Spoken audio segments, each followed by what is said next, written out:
खबरों में आगे बढ़ते हैं। खबर है छत्तीसगढ़ के बालोद से। छत्तीसगढ़ के बालोद में आज सियासी माहौल गर्मा गया है, जब साधु संतों और सनातन संस्कृति पर कथित आपत्तिजनक टिप्पणी के विरोध में भाजयुमो सड़कों पर उतर आया। जयस्तंभ चौक पर युवा मोर्चा कार्यकर्ताओं ने कांग्रेस नेताओं के खिलाफ जोरदार प्रदर्शन करते हुए पुतला दहन किया। इस दौरान पूर्व मुख्यमंत्री भूपेश बघेल और उप मुख्यमंत्री टीएस सिंहदेव के खिलाफ नारेबाजी भी की गई। जिला भाजयुमो अध्यक्ष गुलशन साहू ने बयान को समाज की भावनाओं को आहत करने वाला बताया और साथ ही कड़े विरोध की बात कही। पुतला दहन के दौरान पुलिस की मौजूदगी में हल्की नोकझोंक भी देखने को मिली, लेकिन हालात नियंत्रण में रहे।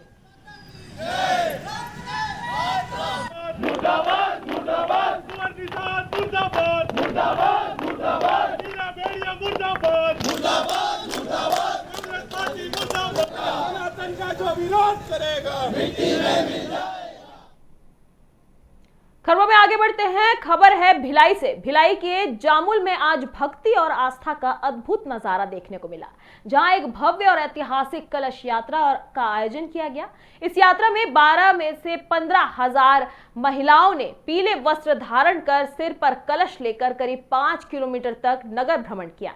भजन कीर्तन, जय श्री राम के उद्घोष और ढोल नगाड़ों की गूंज से पूरा इलाका भक्तिमय हो उठा। यह कलश यात्रा रामुजाचार्य श्री स्वामी डॉक्टर राघवाचार्य जी महाराज के सानिध्य में होने वाले विशाल धार्मिक आयोजन की पूर्व तैयारी के रूप में निकाली गई, जो 29 दिसंबर से 6 जनवरी तक चलेगी। आपको बता दें, स्थानीय समिति और प्रशासन के सहयोग से यह आयोजन सफल रहा, जिसने जामुल को धार्मिक और सांस्कृतिक पहचान दिलाई।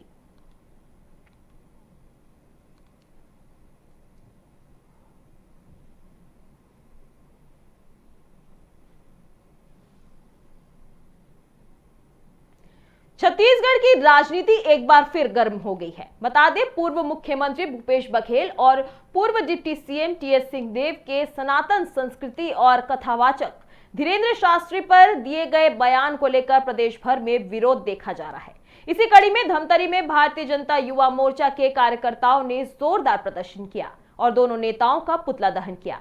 भाजयुमो का आरोप है कि कांग्रेस नेता लगातार सनातन संस्कृति का अपमान कर रहे हैं, जिसे किसी भी हाल में बर्दाश्त नहीं किया जाएगा।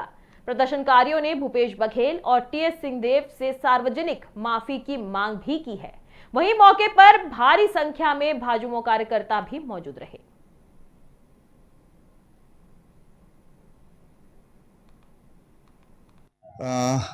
आज श्री राम कथा की इस भव्य आयोजन की शुरुआत श्री गणेश 11,111 माताओं के द्वारा कलश यात्रा निकालकर शुरू की गई।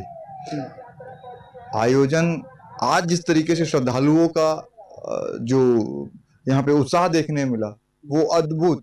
मतलब हम लोग जितना सोचे थे, अब हम लोग को लग रहा है पंडाल को बहुत ज्यादा एक्सटेंड करना पड़ेगा। हम लोग को इतने में क्राउड हम लोग सोच लें संभव नहीं। छोटा पड़ गया लगता है। हाँ, पंडाल छोटा पड़ जाएगा। एक ही दिन में माताओं के बैठने के लिए व्यवस्था नहीं हो पा रहा था, तो अब पूरा जब ये गैदरिंग होगा तो फिर तो श्रद्धालुओं का तो बहुत बड़ा पंडाल का व्यवस्था हम लोग को और करना पड़ेगा। अभी भी लगभग 2.25 लाख स्क्वायर फीट की तैयारी हमारी है, अभी उसको और बढ़ाना पड़ेगा। आज हमारा कांग्रेस के पूर्व मुख्यमंत्री भूपेश बघेल और उप मुख्यमंत्री टीएस बाबा जे हमार सनातन धर्म के विरोध में बात करते और हमार सनातन संस्कृति और हमार पूज्य साधु संत के ऊपर गलत टिप्पणी करते, तेकर विरोध में आज हमारे भारतीय जनता युवा मोर्चा पूरा प्रदेश में जिला मुख्यालय में विरोध करके हमारा पुतला दहन करके हम पूरा विरोध प्रदर्शन करत हवन। और भूपेश बघेल कांग्रेस पार्टी के आदमी एमना अपन सनातन विरोधी के मानसिकता ला दर्शाते इस तरफ के ये टाइप के मना बयानबाजी करके अपना तुष्टीकरण एवं सनातन धर्म के विरोधी मना प्रदर्शित करते। देखिए, पिछले दिनों जिस प्रकार कांग्रेस के कथाकथित विचार पुरुष भूपेश बघेल द्वारा बागेश्वर धाम सरकार के खिलाफ आपत्तिजनक टिप्पणी की गई, जिसके विरोध में आज पूरे प्रदेश भर में भारतीय जनता युवा मोर्चा द्वारा पुतला दहन किया गया है। और भारतीय जनता युवा मोर्चा का यह स्पष्ट मत है कि जो सनातन संस्कृति के खिलाफ, सनातन धर्म के खिलाफ, बागेश्वर बाबा के खिलाफ इस प्रकार का आपत्तिजनक टिप्पणी करेगा, उसके विरुद्ध में भारतीय जनता युवा मोर्चा पूरे प्रदेश भर में अपने युवा साथियों के साथ उग्र आंदोलन करती। छत्तीसगढ़ के दुर्ग से बड़ी खबर सामने आई है, जहां भिलाई के जयंती स्टेडियम में चल रही 5 दिवसीय दिव्य हनुमंत कथा के चौथे दिन भव्य और धार्मिक माहौल देखने को मिला। इस खास अवसर पर बागेश्वर धाम के पीठाधीश्वर पंडित धीरेन्द्र शास्त्री की कथा में छत्तीसगढ़ के उप मुख्यमंत्री विजय शर्मा विशेष रूप से शामिल हुए। उप मुख्यमंत्री ने व्यासपीठ पर आरती में भाग लिया और पंडित धीरेन्द्र शास्त्री से आशीर्वाद प्राप्त किया। इधर कार्यक्रम में पूर्व विधानसभा अध्यक्ष धर्मलाल कौशिक, गौरीशंकर अग्रवाल, राजनांदगांव सांसद संतोष पांडे और पूर्व सांसद सरोज पांडे सहित कई प्रमुख नेता मंच पर मौजूद रहे। अपने संबोधन में उप मुख्यमंत्री विजय शर्मा ने कहा कि पंडित धीरेन्द्र शास्त्री के छत्तीसगढ़ आगमन से समाज में सकारात्मक ऊर्जा और जागरूकता का माहौल बनता है। उन्होंने कहा कि महाराज के प्रवचनों से समाज में व्याप्त ऊंच नीच, भेदभाव और कुरीतियों को समाप्त करने का संदेश मिलता है और सनातन संस्कृति को मजबूती मिलती है। इधर उप मुख्यमंत्री ने नक्सलवाद के मुद्दे पर भी बड़ा बयान देते हुए कहा कि राज्य सरकार छत्तीसगढ़ को नक्सलवाद मुक्त बनाने के लिए लगातार प्रयास कर रही है और इस दिशा में संत समाज का मार्गदर्शन बेहद अहम है। वही कथा के दौरान पंडित धीरेन्द्र शास्त्री ने मंच से ऐलान भी किया कि वे छत्तीसगढ़ आते रहेंगे और दावा किया कि 31 मार्च तक राज्य नक्सलवाद से मुक्त हो जाएगा। उन्होंने शहीद जवानों के सम्मान में राष्ट्रीय यज्ञ कराने और उसकी राशि भारतीय सेना को समर्पित करने की भी बात कही। कुल मिलाकर दिव्य हनुमंत कथा के इस आयोजन में धर्म, राष्ट्र और समाज को जोड़ने का संदेश साफ तौर पर देखने को मिला।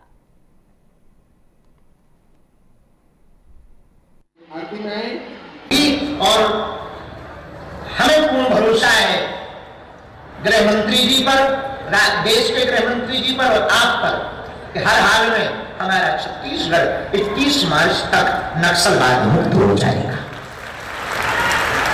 हमें बजरंग बली पर भरोसा है, सन्यासी बाबा पर भरोसा है। ये यज्ञ कैसी रहेगी ओर से और विष्णुदेव साई जी की सरकार की ओर से भी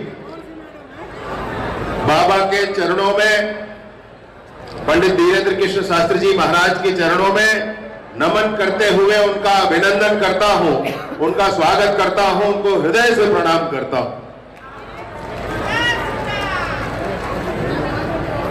छत्तीसगढ़ में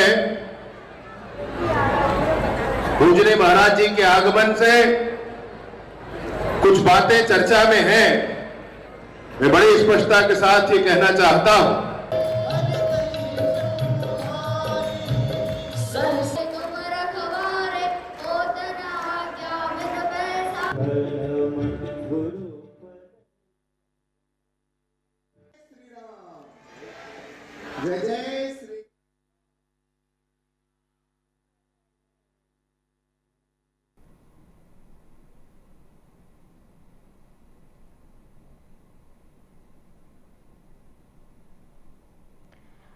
अब खबरों में आगे बढ़ते हैं। लखनपुर से इस वक्त एक बड़ी सड़क दुर्घटना की खबर सामने आ रही है। कुंवरपुर नहर रोड पर घने कोहरे के चलते बालू से भरे एक टिम्पर ने इको कार को जोरदार टक्कर मार दी। हादसे में कार सवार ससुर दामाद गंभीर रूप से घायल हो गए, जिन्हें जिला अस्पताल रेफर किया गया है। टक्कर इतनी तेज थी कि इको कार का अगला हिस्सा बुरी तरह क्षतिग्रस्त हो गया, जबकि टिम्पर खेत में जाकर घुसा। घटना के बाद चालक वाहन छोड़कर फरार हो गया। बताया जा रहा है कि इलाके में बिना नंबर प्लेट के टिम्पर अवैध रेत परिवहन में धड़ल्ले से चल रहे थे, लेकिन अब तक कोई ठोस कार्रवाई नहीं हुई है। पुलिस फिलहाल इस मामले की जांच में जुटी है।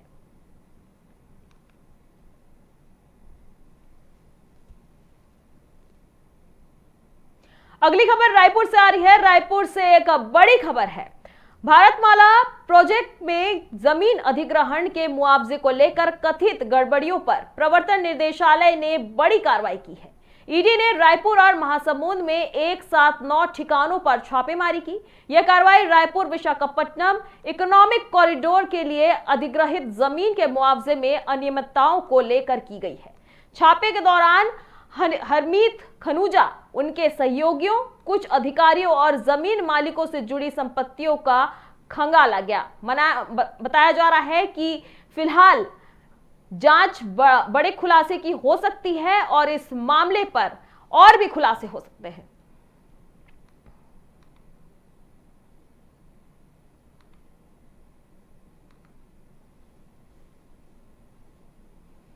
अगली खबर सरगुजा से है। सरगुजा के लखनपुर में कांग्रेस ने अपना 140वां स्थापना दिवस उत्साह के साथ मनाया।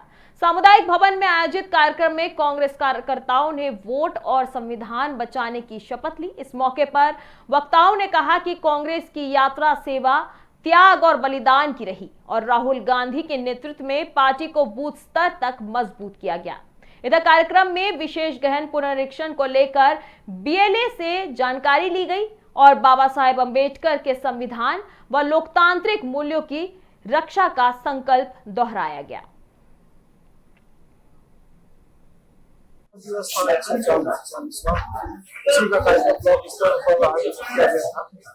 इसमें कांग्रेस के सभी मंडल के पदाधिकारी और ब्लॉक कांग्रेस कमेटी के पदाधिकारी सभी शामिल हुए हैं।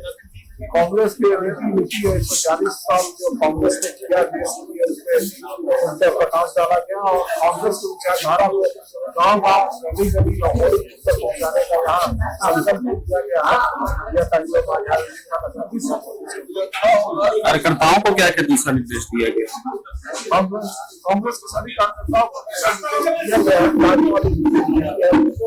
कांग्रेस के बारे में, कांग्रेस ने क्या किया, इतिहास के बारे में कांग्रेस किस तरह मंदिर से जाना सके, विचार किया गया और संकल्प किया गया।